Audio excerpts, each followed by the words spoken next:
in San Jose, 15 years old, nag-suicide siya. Maybe depression or something. But please pray po din sa family namin doon sa San Jose. And people are hurting. And also this prayer request na si Mr. Na binigay po ni Halado. Halyado. Pray po natin na a lot of people are suffering. A lot of people are sad.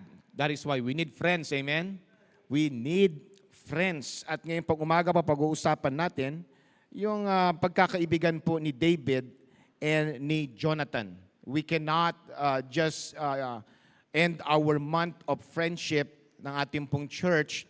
Now, we are not going to talk about the friendship between Jonathan and David. And titingnan po natin, their friendship is kind of odd because magkaiba sila ng background. David was a shepherd, and back then, a shepherd is a parang trabaho ng mahirap yan. He's a poor boy, you know. It's a job for a simple-minded. David was a shepherd, and look, Jonathan was a prince. Prinsipe at isang shepherd boy. Jonathan had his own armor. No? Kompleto ang kanya. He was a warrior. David had a harp and a slingshot. Kung baga dito, pwede natin sabihin tirador. Parang batang-bata and then isang mighty soldier, prinsipe. Jonathan grew up in the palace and was trained in the art of war, and David grew up in a little town of Bethlehem and was trained to tend the sheep. Talagang magkaiba talaga sila, ano? Jonathan was the oldest son in the line to inherit the throne. David was the youngest of 8 boys and anointed the next king in the place of Jonathan. Kung titignan po natin, meron na kagad problema dito. Supposed to be Jonathan, by tradition, will be the next king. But God picked up another king to replace Saul and also to replace Jonathan. And yet they have a wonderful relationship as friend. Jonathan was of the tribe of Benjamin, and David, the tribe of Judah. But, you know, despite of their differences, pagkakaibang background, despite of their pagkakaibang mga pamumuhay, despite their differences, they were arguably the best friends the world has ever known. Their friendship started, no? Mahabang panahon, their friendship started when David slaughtered Goliath in 1 Samuel 17. And from then on, King Saul took David in his company, as we read in 1 Samuel chapter 18, verse 1 to 5, when David fought Goliath and was victorious, napatay niya itong si Goliath, kinuha niya yung ulo, at nilapit siya doon kay King Saul at nabilib sa kanya si King Saul. At ito ang nangyari in 1 Samuel 18, 1 to 5. And it came to pass, when he had made an end of speaking unto Saul, that the soul of Jonathan was knit with the soul of David. And Jonathan loved him as his own soul. And Saul took him that day and would let him go no more home to his father's house. They fell in love with this mighty, young, courageous David, both him, King Saul, and his son Jonathan. Verse 3. Then Jonathan and David made a covenant because he loved him as his own soul. And Jonathan stripped himself of the robe and was upon him, and he gave it to David, and his garment, even so, even to his sword and to his bow and to his girdle. Para bang magpagkaibigan kayo, di ba? Tapos yung isang kaibigan mo mas mayaman, sasabihin nitong medyo mahirap, uy, arbor ko na to. Parang ganun, di ba? O, arbor ko na to. Ganun nangyari dito. The prince, Jonathan, was so in love and was so, nabaitan o nagkaroon ng compassion o pagkakaibigan, deep friendship with David, he offered his things. Binigyan niya ng mga gifts. In verse 5, and David went out whithersoever Saul sent him. And the Bible says, and behaved himself wisely, and Saul set him over the men of war, and he was accepted in the sight of all the people, and also in the sight of Saul's servant. So nakita po natin dito, they have a friendship. Nagmamahalan sila, there's respect and everything. And Jonathan was like an older brother to David. And I believe with all my heart, David probably learned a lot from Jonathan. And this friendship was a true landmark of what genuine friendship is all about. At makikita po natin dito, it also showcased the loyalty and love toward one another. But I'm sure they do have some disagreement na ating pag-aaralan later on. But let us look on how they deal with issues concerning their relationship. Because truly, there is a friends forever. Or friend forever. Naalala niyo yung mga nag-graduation dito? Anong kanta yun? And a friend forever. May ganun, di ba? Ganun, di ba? And it's always sad to sing that song. Naalala niyo? Kasi yung meron ka mga best friends sa high school, best friends sa elementary. No? And it's sad to leave and sad to just part way with those friends. At mas lalong nakakainis at nakakalungkot kapag ikaw, best friend mo siya, tapos siya hindi kanya best friend. Di ba? No, nakita mo, akala ko mag-best friend tayo, may best friend ka palang iba. No? But this is different from the life of David and Jonathan. They are truly friends forever. Meron ba kayong mga kaibigan na nalulungkot kayo dahil hindi nyo na nakikita? Hindi nyo na dahil hindi na kayo malapit? Nakakalungkot yun. But in the life of these two individuals, they are friends forever. And what is the ingredients? What is the components? What are the things that made their friendship forever? Alam nyo, pwede rin ito ilitrato sa relationship na mag-asawa. And also depicted the declaration of friendship between God and the salvation He gave it through our Lord Jesus Christ. Amen? So let's dive in. Mabilis tayo. Pastor Ted always getting on to me. Sabi niya ganun, I preach too long daw. No? Pero siya mas matagal ang preaching niya sa akin, di ba? So I'm gonna make this quick. Tapusin ko po ito. It's 11:17. Hopefully makakain tayo ng 11:45. Amen? Basta wala lang matutulog, ha? So ano yung ingredients? What is in the world? Nagkaroon sila ng tinatawag na a relationship that is forever. Does it really have a forever friendship? Let's look. Number one, there is commitment. There is commitment. Commitment is the state or quality of being dedicated and having an obligation to a cause, activity, or somebody. Meron pong problema dito. Mamaya makita po natin. But in the Word of God, in 1 Samuel chapter 20:11, there is a declaration here what has transpired, ano nangyari. Bible says, and Jonathan said unto David, come, let us go out into the field. And they went out, both of them, into the field. What is behind this verses? Sabi niya gano'n ni Jonathan. Si Jonathan was an older man kay David. Sabi niya, David, alika, doon tayo sa labas. Usap tayo doon. Parang talagang magkaibigan, no? Ayaw ni Jonathan na marinig ng ibang tao yung kanilang pag-uusapan. It's gonna be personal. He said, let's have a walk. Parang sa pelikula, no? Di ba? Naglalakad-lakad kayo, usap kayo ng masinsinan. They're walking outside. Ano kaya ang pinag-uusapan? You see, they are committed to each other. Malalim ang kanilang pag-uusapan, malalim kanilang pagkakaibigan, and they have to go out personally. Dalawa lang sila, like a man to man. Why? Because there is a dilemma. Meron pong dramang nangyayari. Ang buhay po ng tao puno ng dilemma at drama. No. It's up to you how you handle yung dilemma na yan at yung drama na yan. The situation was difficult. As we read in 1 Samuel chapter 18 verse 6 to 8. Sabi ng Bible, ito yung dilemma, ito yung drama. And napakahirap. It says here, and it came to pass, as they came, when David was returned from the slaughter of the Philistine, that the woman came out of all the cities of Israel, singing and dancing to meet King Saul, with tabrets, with joy, with instruments of music. Dahil panalo, they have victory. Di ba ganun, pag may victory parade. And the people are chanting. Tuwan-tuwa sila in verse 7. And the women answered one another as they played. And he said, Saul had slain his thousands. Oh, yeah, King Saul had slain his thousands. and David his 10,000. Sabing gano'n, ang daming nagapi, maraming napatay si King Saul at 1,000, but David killed 10,000. Sabing gano'n. Mas sikat po si David. Verse 8, and Saul was very wroth.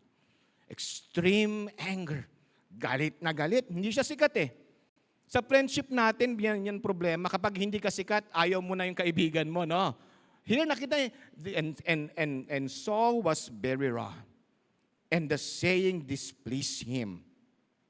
And he said, they have ascribed unto David 10,000, and to me they have ascribed but thousands. And what can he have more but the kingdom? Verse 9. And Saul eyed David from that day and forward. Mga kapatid, because of envy, because of jealousy, Jonathan's father, King Saul, wanted David killed, and he wanted David be annihilated, alisin sa kaharian. Nakita po natin, ano bang pagkaiba ng envy and jealousy?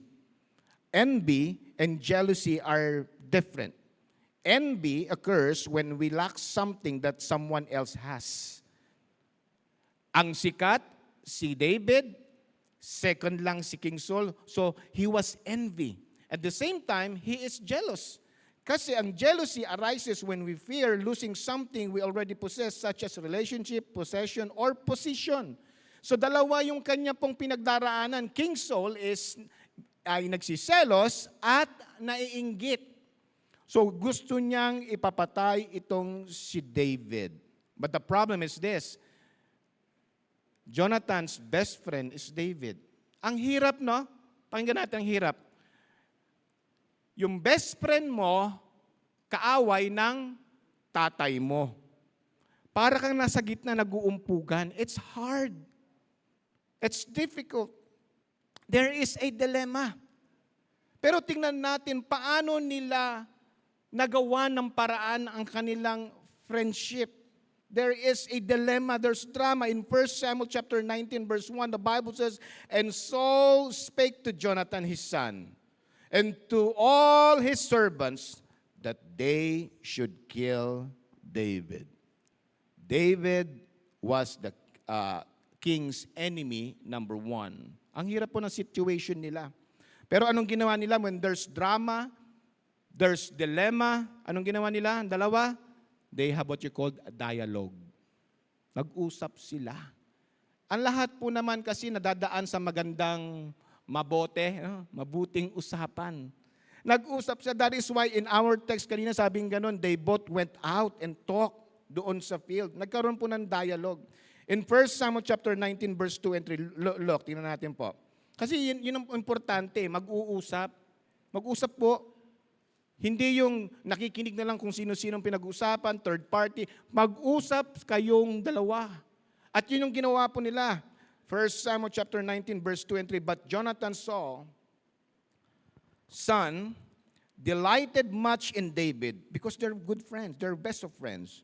And Jonathan told David, saying, Saul, my father, seeketh to kill thee. Now therefore I pray thee, take heed of thyself until the morning. Tago ka muna. And abide in a secret place, and hide thyself. And I will go out and stand beside my father in the field where thou art, and I will commune with my father of thee, and what I see, that I will tell thee. Sabi niyo, tingnan ko anong kinagagalit ni Papa sa iyo. Magtago ka muna, umalis ka muna. They have a dialogue. They have a careful and compassionate conversation. Ayan, magandang makuha natin sa kanilang dalawa. Kapag may problema, may conflict, there is drama, mag-usap ng tinatawag na merong carefulness, compassionate, and merong magandang conversation. Ang mahirap sa atin, yung words natin, we don't know how to pick up words. Di ba? Yung tatay mo, demonyong tatay mo kasi, wala akong ginagawa masama. Hindi sinabing ganun ni David, di ba? He is very respectful. He chose his words properly. He was compassionate. And the same thing with Jonathan. There are careful and compassionate conversation. Hey, mga mag-asawa, ayan po nagiging problema sa mga magkaibigan din. We are not careful with picking our words.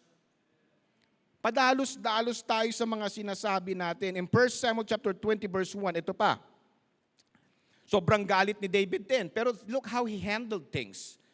And David fled from Naioth in Ramah and came and said before Jonathan, "What have I done?" Jonathan, sabihin mo nga sa akin, anong nagawa ko? What is my iniquity? Sabihin mo sa akin, baka may pagkakamali ako. And what is my sin before thy father, that he seeketh my life? In the other hand, David made a civil and conscious inquiry.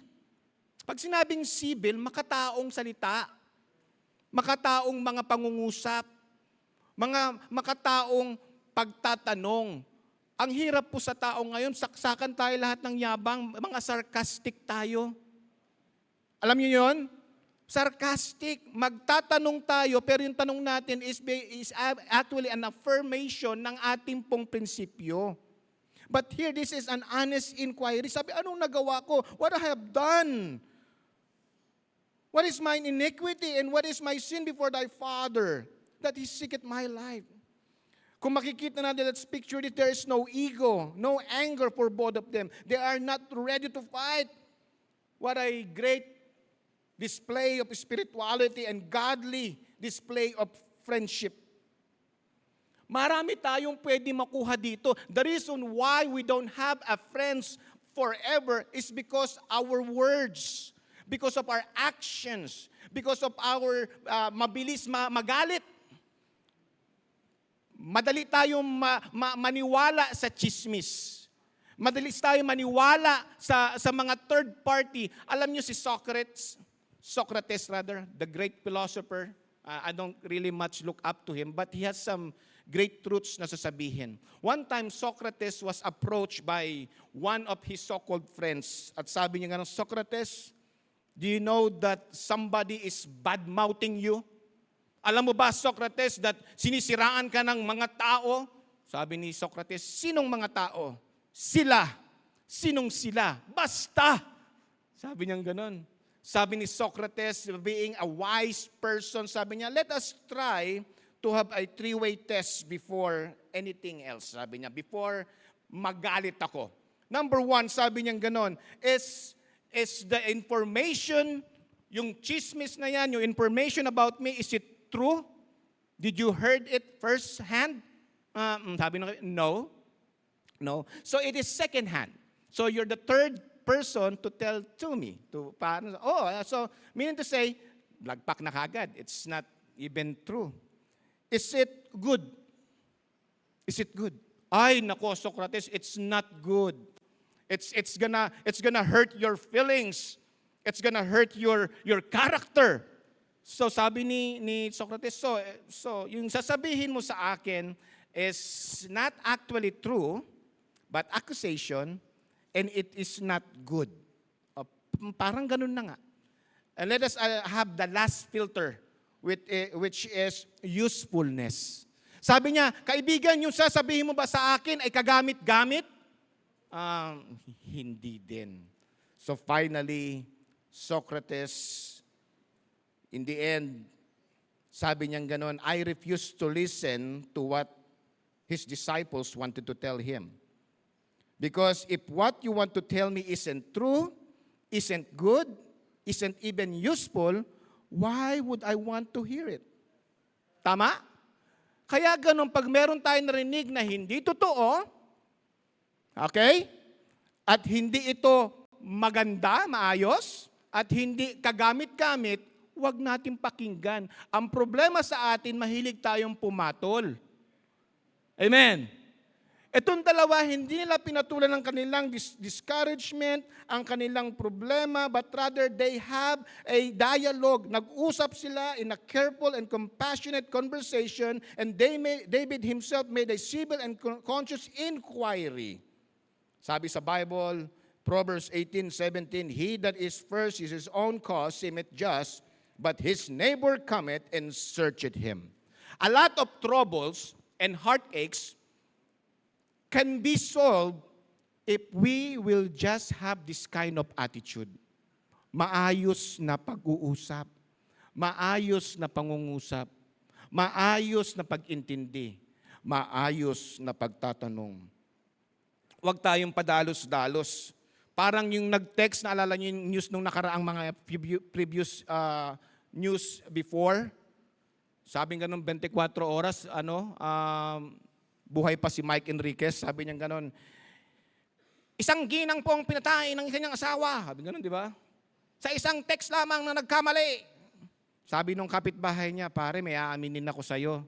Ito daw yung, pinatay niya asawa niyang babae. May aaminin ako sa'yo, sabi niya ganon. Sana huwag kang magalit, hindi ko na uulitin ito. Sabi niya ganon. Pare, kinakabit ko lagi yung wife mo. Galit na galit yung asawa. Kinakabit lagi yung wife ko, ha? Uwi siya ngayon. Pag binanang tanong, hi baby, sabi niya, binaril niya kagad sa ulo. Pshhh! Patay. Naalala niyo yung na yun? Binaril niya kagad sa ulo. Tapos hinahanap niya ngayon yung lalaki. Sabi ng lalaki. Tapos may dumating na text ulit. Pare, pasensya ka na, autocorrect, Wi-Fi. Nakuha natin? Padalos-dalos, binaril niya kagad. Akala, maloka yung autocorrect na yan eh. Wi-Fi, hindi wipe. Nakikonnect pala lagi siya sa Wi-Fi. Kasi magkapit-bahay sila, nakukonect sa Wi-Fi. Papaliwanag ko pa sa inyo, hindi niya nakuha yung Kaya nagalit siya, akala niya kinakabit yung wife niya, hindi pala kinakabit yung Wi-Fi. Padalos-dalos, pinatay, di ba? Patay. Padalos-dalos. We need to understand, just like David and Jonathan, their friendship exert effort. Merong pag-iisip na maayos, hindi padalos-dalos. Sabi sa Proverbs 18:13, he that answereth a matter before he heareth it, it is folly and shame unto him. Yung galit talagang problema, cancer yung galit na yan. Sino mga magagalitin sa inyo? Patawarin kayo ng Panginoon. Ilabas yung panyulito, taasan lang ganon, ipahid sa dibdib. Hanggang yung galit. Alam niyo mga kapatid, pwede naman magalit. Pero wag dali-dali. Wag dali-dali. Pwedeng magalit, wag lang dali-dali. At wag lagi-lagi. Pinag-aralan namin nung nakaraan, sa aming pong pastoral lecture, na qualification of pastor is not soon to be angry. Sabi sa Ephesians 4:6, be ye angry and sin not, let not the sun go down upon your wrath. Ang pinakamagandang galit po, yung galit sa kasalanan. Galit ako sa sigarilyo, galit ako sa alak, galit ako sa chismis, galit ako sa pambababae, galit ako sa panlalaki, galit ako sa kasalanan.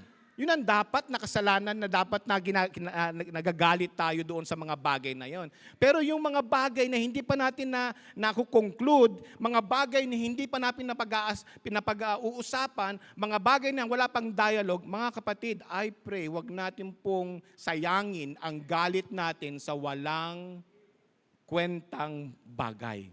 David and Jonathan, hindi po sinayang yung kanilang galit sa walang kwentang bagay. Pinag-aralan namin sa pastoral lecture ni Pastor Ted a few weeks ago is Titus 1:7. Sabi, for a bishop must be blameless as the steward of God, not self-willed, not soon angry, not given to wine nor strikers, nor given to filthy liquor. Look, kasama doon, not soon angry. Commitment can only be tested, mga kapatid, when there's conflict, misunderstanding, and negativity. But you see, both Jonathan and David was committed. They deal with the issues in the right and godly manner. They are not mad and not all out of shape.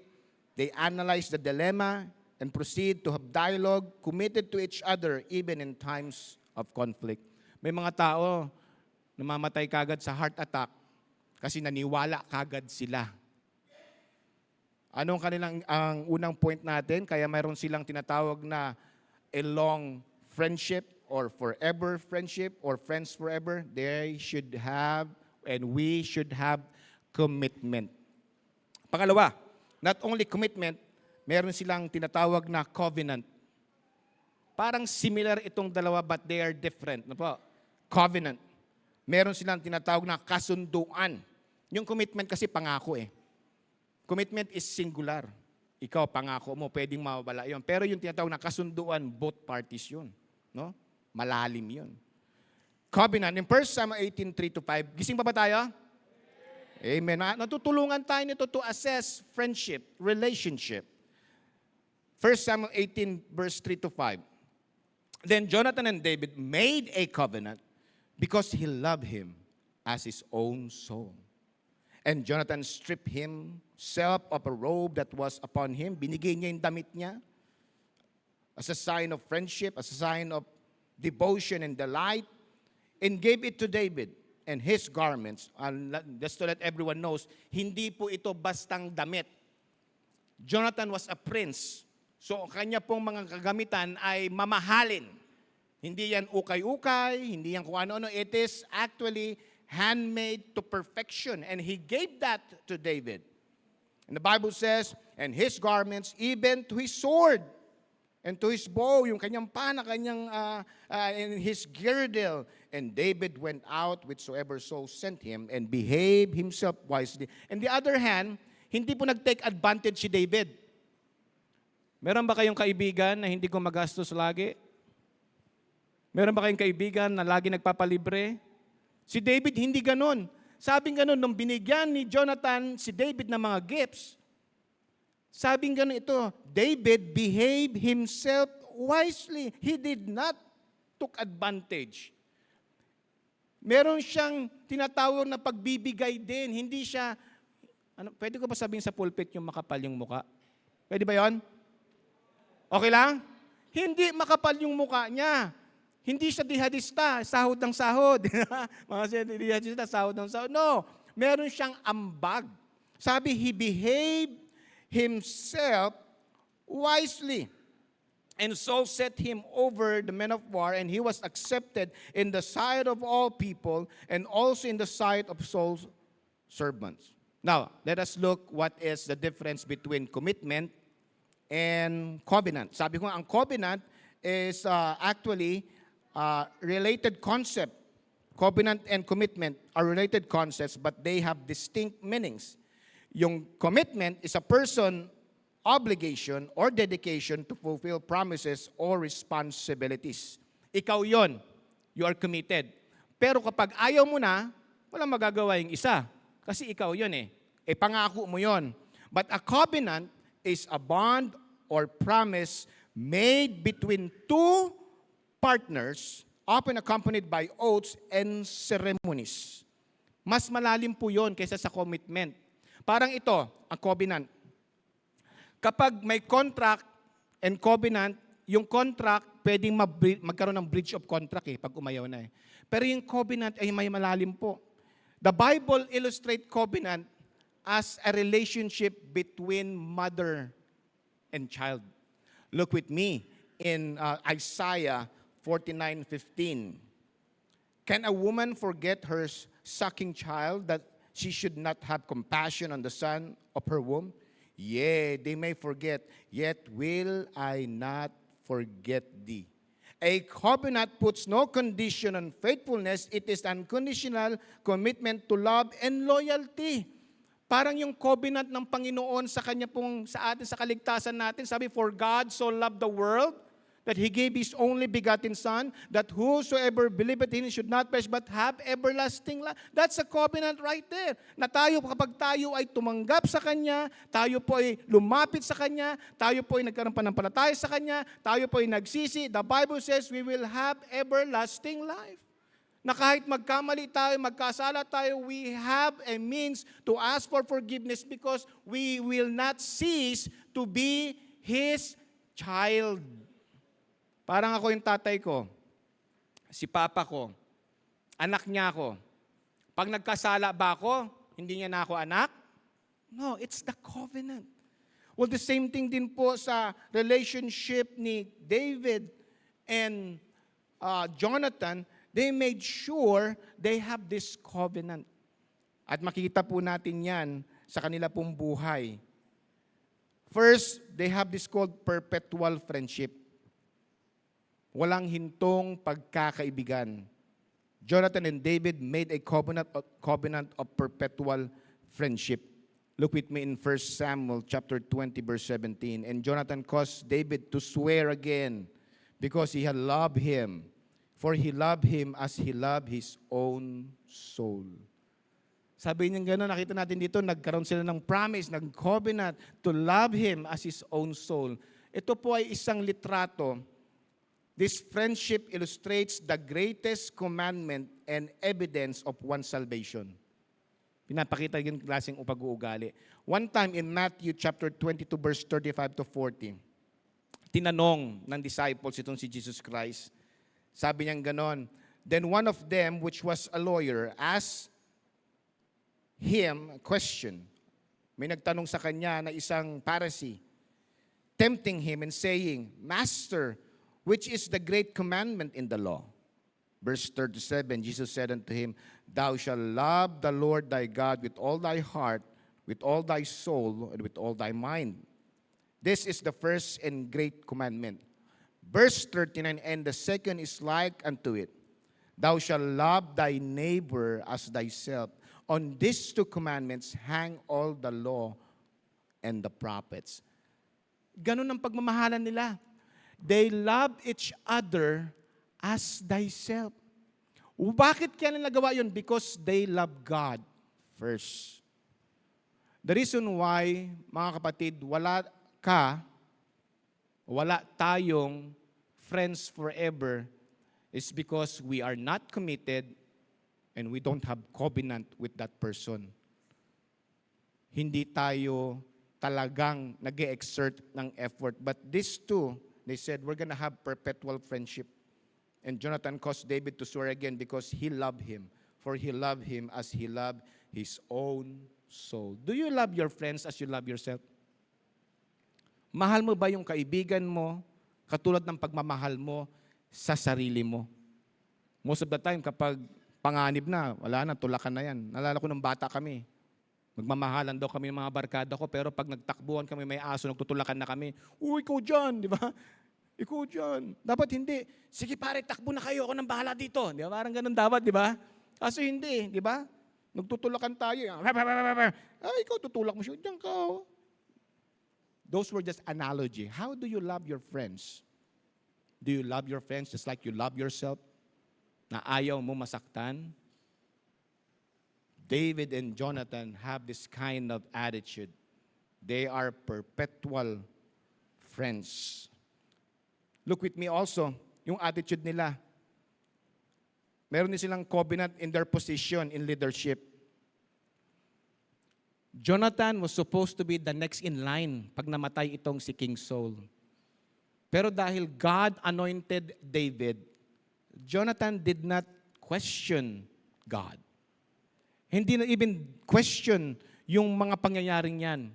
Hindi siya mainggitin at seloso katulad ng kanyang tatay. So the phrase that said, the apple doesn't fall far from the tree is not always applied. Kasi si Jonathan was a different man. Anong iisipin mo? Dito nga lang, sa basketball nga lang eh. Pag nagkamali lang ng kuha ng mythical 5 o kaya MVP, magagad ka na kagad. Magaling pa ako dyan, siya nakuhang MVP. Eh, kangkarot nga yan eh. Oh, nakuha yan kasi nagpapaliga tatay niya. Mga gano'n, di ba?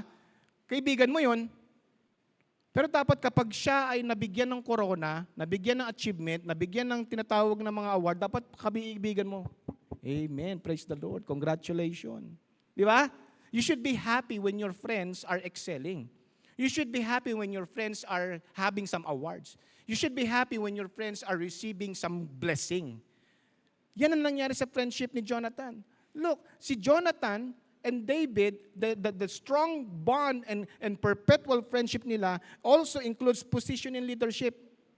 It doesn't matter who is in charge, but as long as tayong dalawa ay true to each other, that's fine with me. Di ba?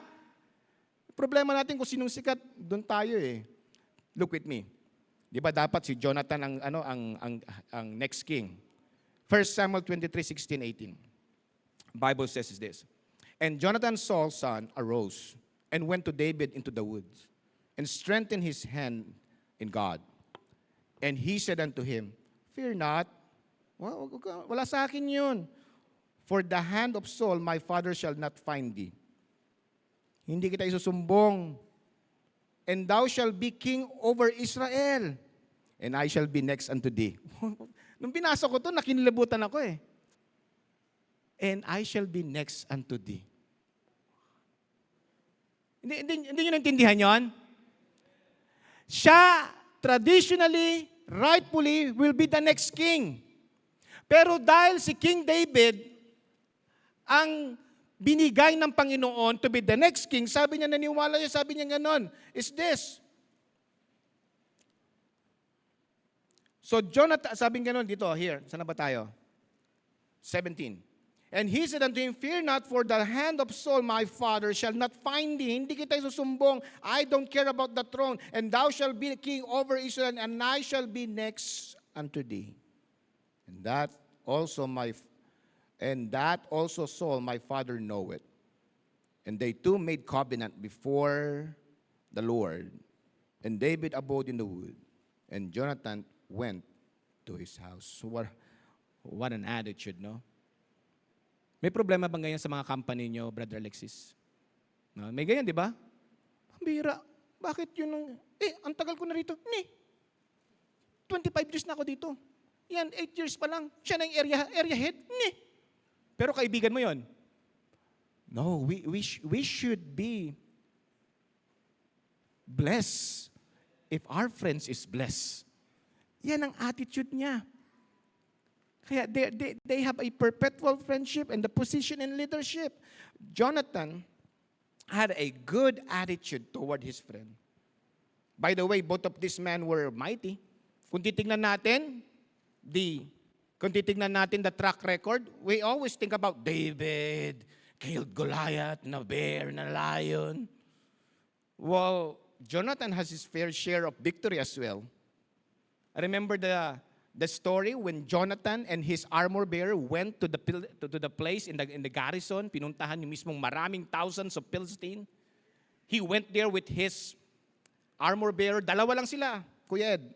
Pinuntahan nila yung Philistine. Labanan nila. Pinatay kagad nila 20. At siyempre, pag ang tao na alimpungatan, tulog yung mga kalaban. Sinurprise attack ni Jonathan. 20 kaagad. Nananasan niya ng alimpungatan. Parang, ano nangyari? Nagkaroon ng confusion. Because of confusion, sila nagpatayan. Takbuhan sila yung mga Philistine. It was a victorious time for Israel. Sinong gumawa nun? None other than Jonathan. So Jonathan was a mighty man himself. He has a good pedigree. He has a good training. He is also fit to be a king. Pero sabi niya gano'n, it's okay. I'll be next to you. Amen. Sa mga teenagers, sa mga boys dito, yung mga teenager natin yan, okay lang kung ikaw ang second pogi. Ayan. Ayoko nga dyan. Pagkatabi ko yan, second pogi lang ako eh. Hindi ko samahan yan. Hindi, okay lang maging second pogi. As long as the first pogi is your friend. Di ba? Kaya nangyari dito. Sabing ganun Jonathan, it's okay, I'm second. Doesn't matter my position is because you are my friend. David was promoted and Jonathan was the prince, and yet their success does not corrupt their character. Hindi na corrupt yung character nila. Makukorrupt ang character natin kapag masyado tayong mainggitin. Masyado tayong siloso. Yung friendship nila doesn't have that. They have the perpetual friendship, position in leadership, and promise not to wipe out his kinship, yung household. Grabe, no? Sabi niya gano'n ni Jonathan, alam ko, ikaw magiging hari, pero kapatid, brother, kaibigan, huwag mong papatay yung mga anak ko, ha? Traditionally, kapag ang kaharian ay nasakop, anong ginagawa? Pinapatay lahat ng mga royalties. Why? Because they are threat sa kaharian. Later on, kapag nanghina ka, babalik itong isa, patayin ka, sila na naman ang hari. Ganun. Traditionally. Pero anong ginawa dito? Look with me, 1 Samuel 20:14-17. Tapos na po tayo. And thou shalt not only while yet I live, show me thy kindness of the Lord, that I die not. Sabi, huwag mo mong papatay ha. Verse 15. But also thou shalt not cut off thy kindness from my house forever. No, not when the Lord had cut off the enemies of David, everyone from the face of the earth. Verse 16, so Jonathan made a covenant with the house of David, saying, let the Lord even require it at the hand of David's enemies. Verse 17, and Jonathan caused David to swear again, because he loved him, for he loved him as he loved his own soul. Oh, I hope I have a friend like that. And I hope I am that kind of friend to you. Sana ganun yung pagkakaibigan ng mga kabataan dito. Sana ganitong klaseng pagkakaibigan meron tayo dito. What a friendship, amen? Sabi niya, pangako pangako, di mo ko iiwan. Pangako, di ba? When I think of this, I think about yung my friend Richard, no? When he passed away, sabi ko, I'm gonna take care of your family. Kaya ko. Bigla ko na naisip to, no? Sabi ko, I'm gonna take care of your children. Pero lang si Jed, kasi malaki na si Jed. No? I'm gonna try my best. That is what friendship is all about. Diba? Yung mga kaibigan mo, pag nawala, tutulungan mo yan. You want them to succeed also in life. Diba? Ganito nangyari. Because they are really friends forever. 1 Samuel 20, verse 23.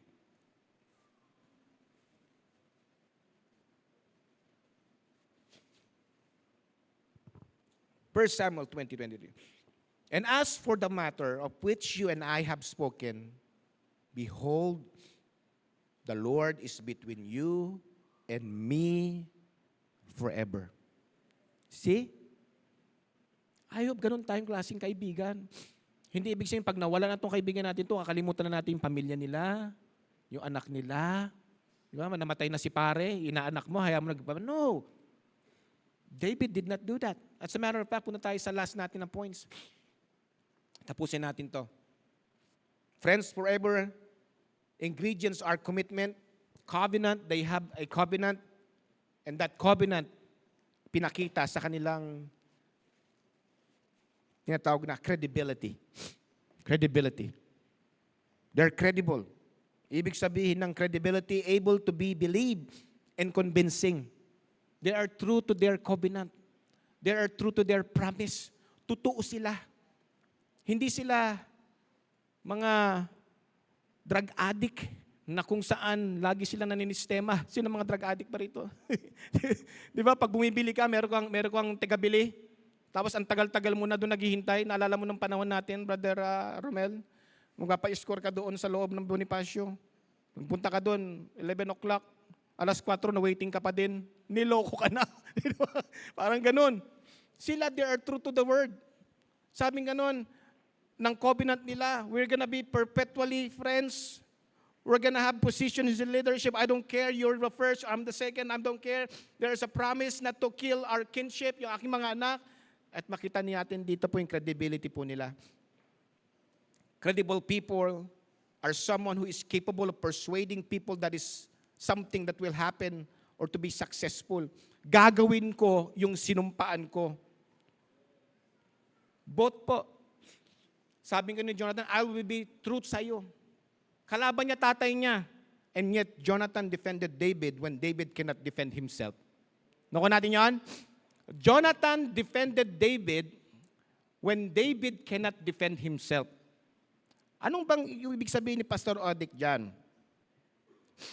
Defending our friends behind their back. Nakuha natin yon? May pinag-uusapan. Mga wings, makinig kayo ha? Mga wings, makinig kayo. Grupo kayo. Wala yung isa. Pinag-uusapan ninyo. Ang tamang ugali doon, sister, huwag natin pag-usapan si sister ganito. Wala siya rito para depensahan ng sarili niya. Accountables, ganun din. Kapag wala yung tao, huwag natin pag-usapan. You know what? When David was not present, Jonathan was his attorney defending him to his father. What a great attitude. Ang ganda ng ugali. Ang ganda. Look with me in 1 Samuel 19:4.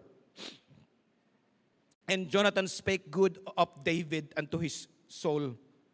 And Jonathan spake good of David unto Saul his father. Parang inaatornihan niya, papatayin eh. And said unto him, let not the king sin against his servant, against David, because he had not sinned against thee. And because his works have been to thee ward very good. Kalain mo yun? He is giving him some good reputations and character sa tao, pinagbabatiin niya. Sa atin, laanin mo pa eh, oy, oo nga, ganun nga yun, kaya, alam mo, kinakasamahan ko na lang yun eh. Hindi, siya, friend niya talaga. Jonathan had a more difficult situation because he wanted to be loyal to his father while at the same time being a friend to the next king of Israel. And yet Jonathan talked highly of his friend David. Look at me in 1 Samuel 19:5 and 6. For he did put his life in his hand and slew the Philistine. And the Lord wrought great salvation for all Israel. Thou sawest, nakita mo naman and didst rejoice. Wherefore, when will thou sin against innocent blood to slay David without a cause? And Saul hearkened unto the voice of Jonathan. And Saul sware, as the Lord liveth, he shall not be slain. Not only that, sa part ni Jonathan, that was a good gesture of their credibility, of his credibility. And David also took care of Jonathan's family when Jonathan can't. Jonathan, nakita natin, defended David when David cannot defend himself. In the other hand, David took care of Jonathan's family when Jonathan can't. Bakit? Patay na si Jonathan. Wala na si Jonathan. Sabi nga nila, deads na si Jonathan. Paano niya maalagaan ang kanyang pamilya? They are now minority. Anong ginawa ni David? 1 Samuel 20:14-17. Sabi niya ganon, and thou shalt not only while yet I live shew me kindness of the Lord, that I die not, but also thou shalt not cut off thy kindness from my house forever. No, not when the Lord had cut off the enemies of David, everyone from the place of the earth. So Jonathan made a covenant with the house of David, saying, let the Lord even require it at the hand of David's enemies. And Jonathan caused David to swear again, because he loved him, for he loved him as he loved his own soul.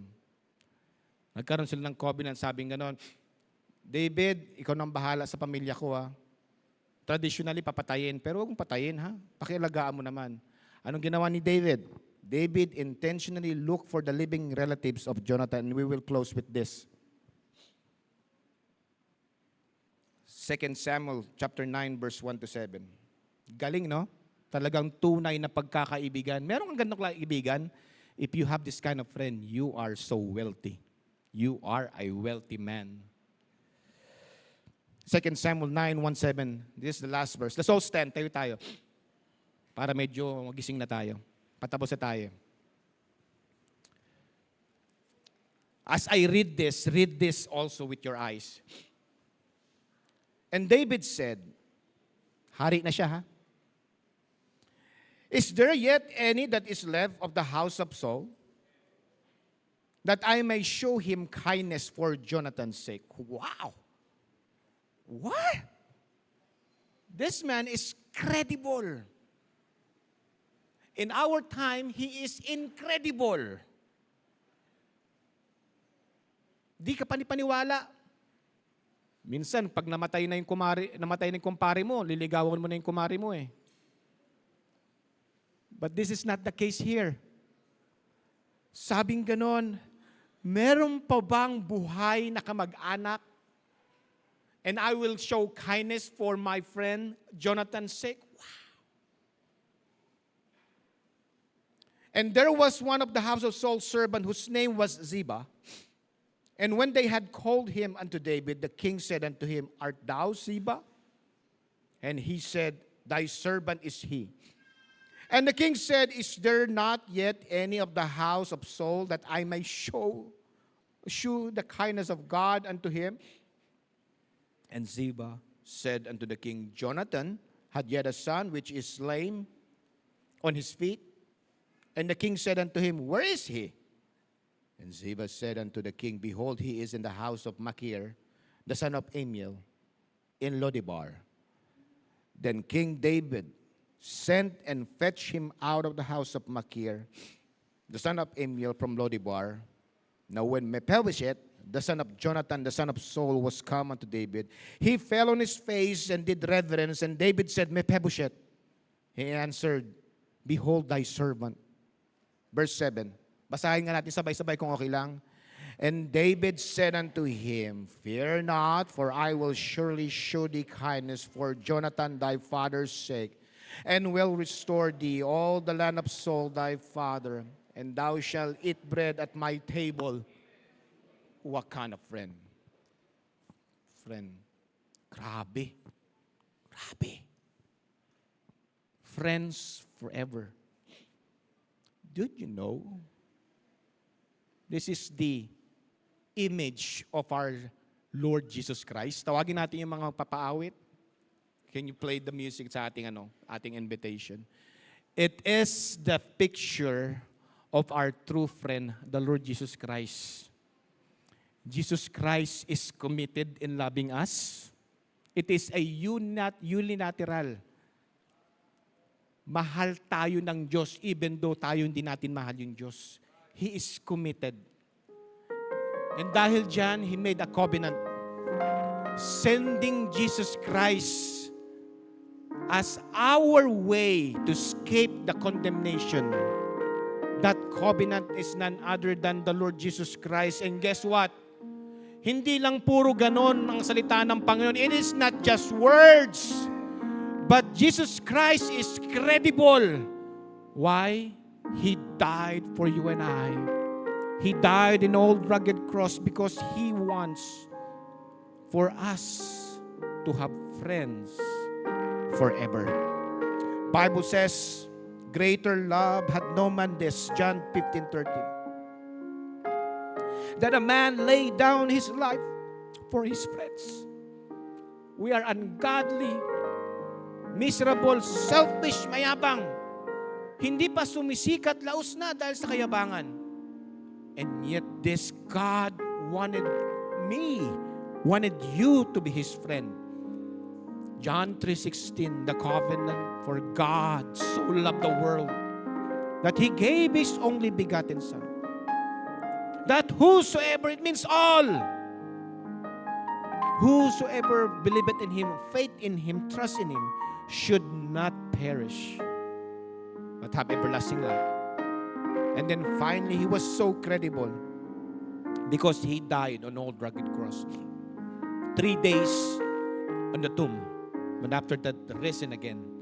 And the Bible says in 1 John 3:16, hereby perceive with the love of God. Since we perceive the love of God, we're saved.